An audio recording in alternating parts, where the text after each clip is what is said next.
If the stars were made to worship, so will I. Hi, today's reading is from week 22, day 1. So, as promised, this week we join the children of Israel as they are miraculously led out of bondage in Egypt on their way to the promised land, Canaan, starting with Exodus 13. But first, they must head south to Mount Sinai, also known as the Mountain of God, where God originally spoke to Moses through the burning bush, commanding him to lead his people out of Egypt and back to this mountain to worship him. Exodus 3:12.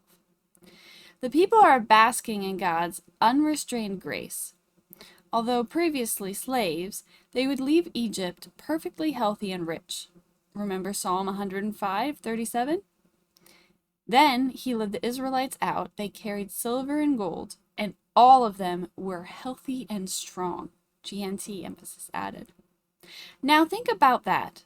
Wouldn't there have been lots of old men and women in that bunch? Wouldn't many of them have been feeble and weak and immobile? Of course.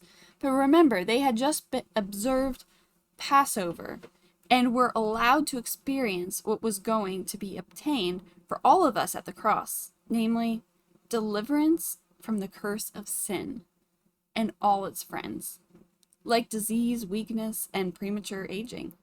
The result was perfect health and strength for all of them.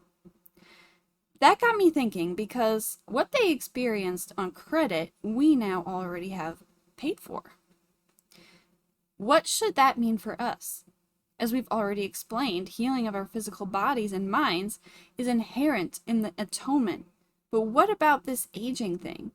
This is becoming more relevant for me as I just turned 60, yet quite honestly, I don't feel any different from when I was 18, not physically or mentally.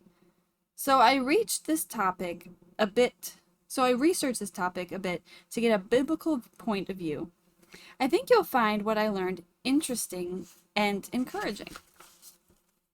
Even before we have taken one step out of Egypt, we're off on a diversion, and I love it. This will be a good one, and it will even further cement in your mind that I am absolutely crazy.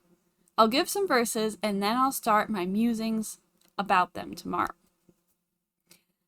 And the Lord said, "My spirit shall not strive with man forever, for he is indeed flesh.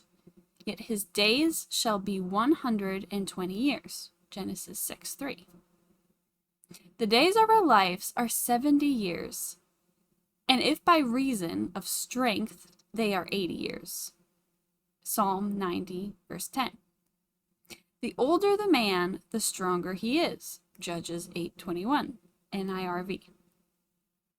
For this we say in the word of the Lord, that he who are living, who do remain over the presence of the Lord, may not precede those asleep. 1 Thessalonians 4:15, YLT. Have a great day.